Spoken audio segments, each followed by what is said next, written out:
Bienvenue dans cette émission. On va parler de commerce et de commerciaux avec Pierre-Olivier Giffard. Bonjour. Bonjour Patrice. Vous êtes enseignant à l'ESCE. Le titre exact, c'est ESCE International Business School. Et vous enseignez le marketing notamment. Voilà, hein, c'est ça.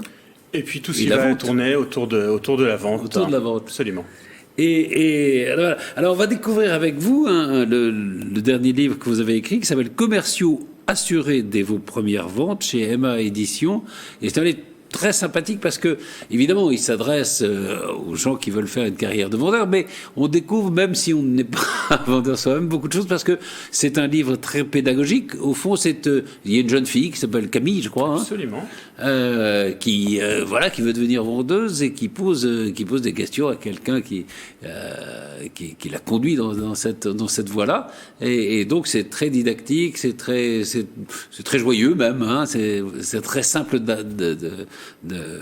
d'abord, mais on apprend beaucoup de choses. D'abord, qu'est-ce que c'est les commerciaux? Parce qu'on dit les commerciaux, mais il y a 10 métiers ou 15 métiers différents, non?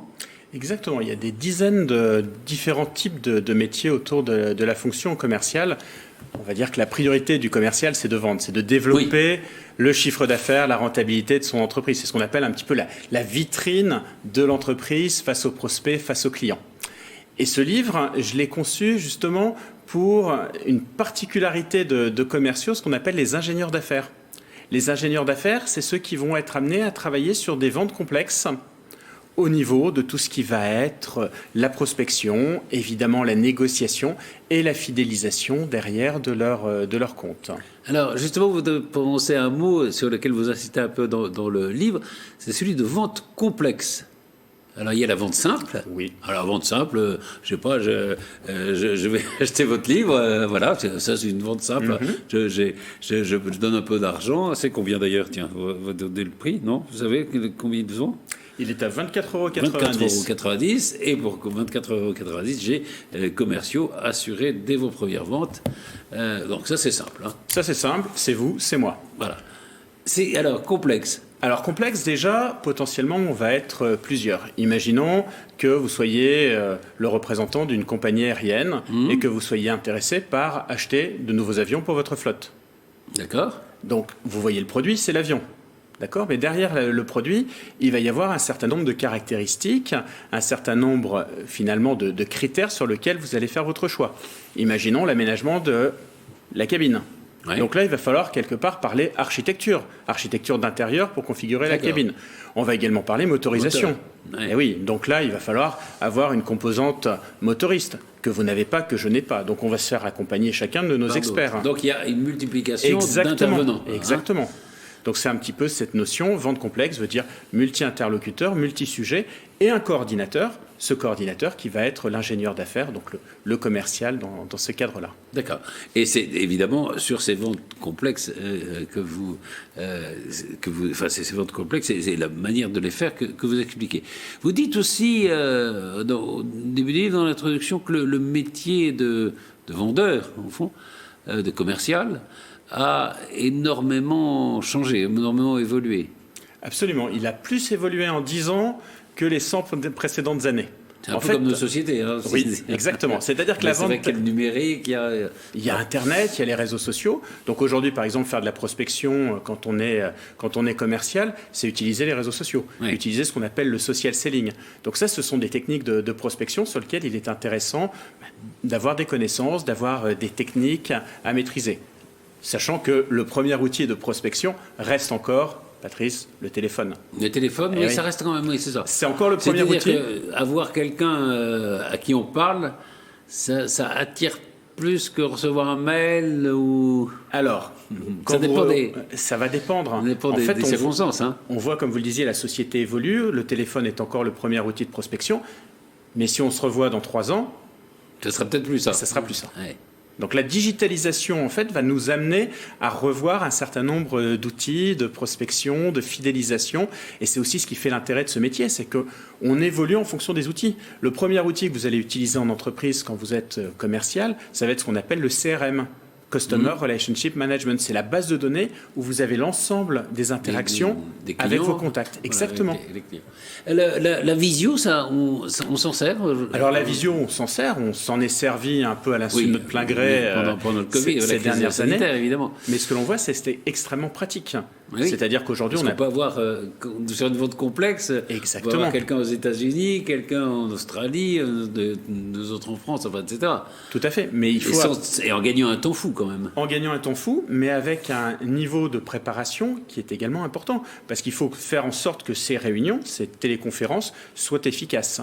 Donc le commercial va être le coordinateur de ces réunions. Et il va falloir derrière qu'il soit aussi persuasif dans son animation, dans sa vente. Donc c'est une très belle opportunité technologique, mais ça demande l'acquisition également de compétences pour sa mise en œuvre. Mais est-ce que vous direz que rien ne remplace la rencontre physique, si je peux dire, enfin, présentielle, comme on dit? Ça, c'est l'idéal, c'est-à-dire la possibilité de se rencontrer, la possibilité d'échanger, la possibilité d'aller vraiment dans le maximum d'interaction avec son interlocuteur. Sauf que il faut aussi pouvoir évoluer, il faut pouvoir s'adapter, puis il faut aussi bénéficier de ses atouts. Et quand vous parliez de téléconférence, c'est quand même un plus de se dire, on ne va pas attendre 3 mois pour se voir, oui, puis on je peut le suis faire obligé maintenant. d'aller voyager dans 3 pays différents pour voir mes interlocuteurs. C'est difficile pour un commercial justement d'avoir ce contact, d'obtenir ce rendez-vous, le premier rendez-vous. Le premier rendez-vous, ce qu'on appelle... Ça dépend ce qu'on vend, vous me direz. Oui, voilà, c'est la prospection. Il faut derrière que je vous intéresse, que je réponde surtout à un besoin. Si je viens vous voir en vous parlant de piscine et que vous êtes en appartement, on oublie. Donc ça veut dire que de ma part, en tant que commercial, je dois bien qualifier que vous avez un intérêt sur le produit ou le service que je vais commercialiser. Et puis ensuite, il faut que j'arrive à vous contacter. Oui. Donc par exemple, je vais vous contacter en regardant sur les réseaux sociaux, je vais vous contacter en essayant d'obtenir votre numéro de téléphone, votre adresse, etc. Donc ça, c'est un travail de préparation qui est extrêmement important. Et vous insistez beaucoup dans ce livre sur l'importance de la préparation. La préparation, ça va être plus de 50% du succès d'une affaire. C'est comme le sport. Si vous êtes le meilleur footballeur du monde, mais que vous ne vous entraînez pas, voilà. Donc là, pareil, le commercial doit se préparer. Et ça consiste en quoi, la préparation, justement? Alors, la préparation, ça va consister en déjà une phase d'information. Qui est la personne, notamment quand je suis dans les rendez-vous professionnels avec des représentants d'entreprise. Qui je suis. Voilà. Qui êtes-vous? Quels sont vos centres d'intérêt? Quelles informations ai-je sur votre entreprise et sur vous? C'est-à-dire, est-ce qu'on a déjà précédemment été amené à avoir des relations commerciales? Oui, ce qui est un cas différent, évidemment, que le premier rendez-vous. Oui. Je vais également regarder avec qui vous travaillez. Potentiellement, vous avez des contacts avec des concurrents de ma société, donc je vais me renseigner, je vais regarder leur site. Je vais également regarder votre actualité pour voir quels sont les éléments sur lesquels vous seriez plus sensible que d'autres. Donc tout ce travail, c'est vraiment être capable de préparer son dossier. Et quand on va être amené à se rencontrer, à ce moment-là, je ne vais pas vous poser des questions trop basiques. Je vais en revanche valider les éléments que j'ai pu collecter. D'accord. Donc ça c'est fondamental. C'est-à-dire qu'on n'arrive pas les mains dans les poches. On peut être des artistes, mais ça marche généralement pas. Ça marche pas. Voilà. Non, ça marche pas. Il y a des processus à respecter. Mais un mot, parce que peut-être que tout le monde sait ce que c'est, mais pas forcément. Vous dites qu'il y a 2 grandes sortes de relations, le B2B et le B2C. Je dirais même qu'il y en a 3. Si on complexifiait, on ferait du C2C aussi. Et du C2C. Alors, B2C, c'est relation avec le client, hein, c'est ça? Exactement, c'est l'entreprise en relation avec le client. Quand vous allez dans un magasin acheter des chaussures, vous êtes en face d'une entreprise et vous êtes le particulier. D'accord. Donc ça, c'est vraiment le mode classique qu'on a l'habitude de vivre en tant que consommateur. Ensuite, vous avez le B2B. Le B2B, ça va être un commercial en face de l'acheteur d'une entreprise. Donc vous allez non plus vous intéresser aux besoins de la personne, mais aux besoins de l'entreprise qui est en face de vous. Tout à l'heure, je parlais de l'exemple des avions, un constructeur avec derrière une compagnie aérienne. D'accord. Un acheteur, un vendeur.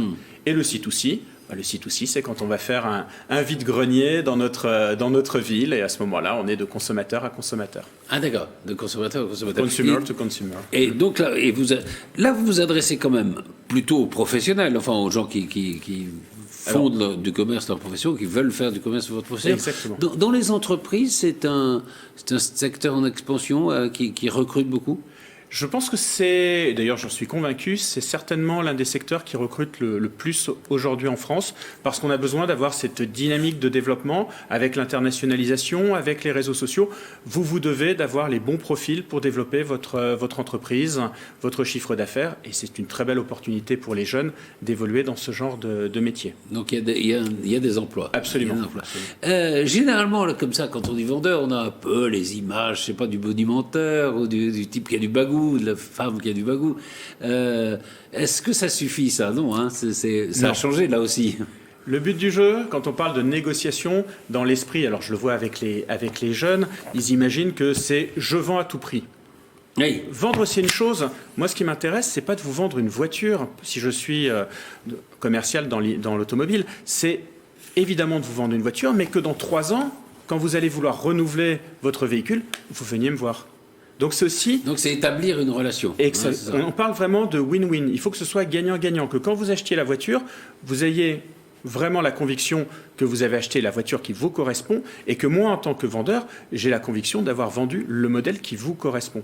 Donc on est sur du gagnant-gagnant et on entame une relation. Et c'est d'autant plus intéressant que cette relation professionnelle, elle va nous permettre de gagner du temps la prochaine fois qu'on sera amené à se voir. On n'est plus dans alors que faites-vous, qui êtes-vous, etc. On a passé une étape et il y a même une relation qui a pu s'établir, enfin, tout à fait. En tout cas. Exactement. C'est vraiment le point qui est important.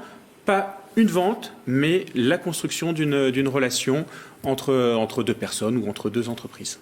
Alors je disais que le livre était sympathique. Alors, pour terminer, il y a un quiz à la fin qui résume. Je sens que vous voulez me piéger. Non, pas forcément. Non, vous l'avez écrit. Non, mais par exemple, laquelle de ces 3 phrases pensez-vous être la plus appropriée durant les 20 premières secondes de votre première rencontre? Je vous remercie de me recevoir. C'est la photo de votre famille là derrière vous. Tenez, voici ma carte de visite. Alors les 20 premières secondes, c'est la première impression qu'on va dégager. Qu'on va laisser. Donc il ne faut pas qu'on se trompe. Donc j'aurais tendance à dire, si je veux caricaturer, je vais parler de votre famille, mais on ne se connaît pas. Oui, donc ça, c'est un peu familier, si je peux dire. Hein. Si je vous dis, je vous donne ma carte de visite, ça fait un peu, voilà qui je suis, tout de suite, ça peut créer, on va dire, une barrière. C'est pas ce que je veux. En revanche, vous voyez tout à l'heure quand on s'est rencontrés, je vous remercie, je suis ravi d'être là et que vous m'accordiez du temps. Donc on va être vraiment sur cette phrase-là. Alors une phrase où on va expliquer un mot. Dans la méthode Soncase, quelle motivation correspond au souci de garantie et de service après-vente? Petit A, le confort. Petit B, la sécurité. Petit C, l'orgueil. Alors, il faut peut-être dire un mot de ce qu'est la méthode Soncase.